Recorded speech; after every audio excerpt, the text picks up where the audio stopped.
natin sa mapagpalayang pagmamahal. Welcome to our 365 daily devotion. Ako po si Alexander Gomez ng Batch 3. At ang topic po na tatalakayin natin ngayon ay the divider of time. Ngayon po, ating pag-aaralan ay tungkol sa Galatians chapter 4, verse 4 to 5. At buksan po natin ang ating puso at isip sa magandang salita ng Diyos.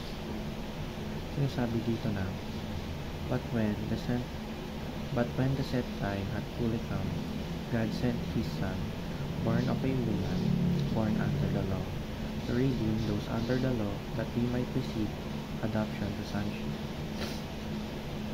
Or sa Tagalog, subalit nang dumating ang ganap na kapanahunan, sinugo ng Diyos ang kanyang anak, na ipinanganak ng isang babae at ipinanganak sa ilalim ng kautusan, upang tubusin ang mga nasa ilalim ng kautusan, upang matanggap natin ang pagkukok bilang mga anak.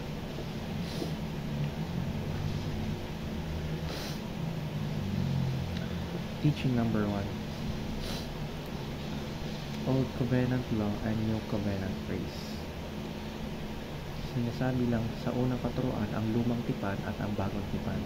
Sa lumang tipan, ang mga tao ay namuhay ayon sa batas ni Moises, o ito yung 10 Commandments.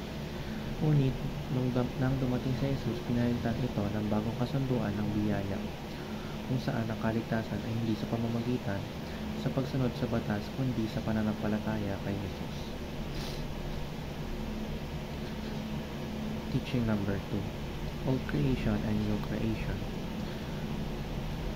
Ang lumang paglikha ay tumutukoy sa isang katauhan na bago ang ating kaligtasan. Ngunit dahil kay Jesus, may bagong paglikha kung saan ang mga naniniwala sa Kanya ay binabago at nagiging bagong tao na may bagong buhay. Teaching number 3. Old Self and New Self. Ang huling katuroan ay ang lumang sarili at ang ating bagong sarili.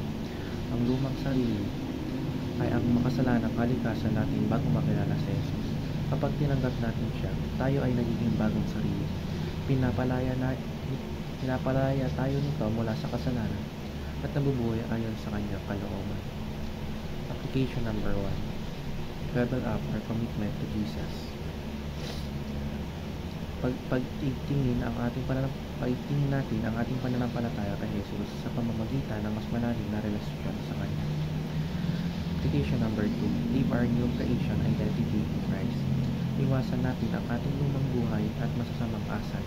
Kailangan natin talikuran ang mga maling gawi, bisyo at masasamang ugali, at yakapin ang buhay na naaayon sa kabanalan.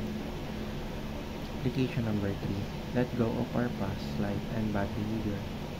Iwan na natin ang ating lumang buhay at masasamang asal. Talikuran na natin lahat ang mga maling gawain natin at yakapin ang bago. Yun lamang po ang aking devotions. Maraming salamat.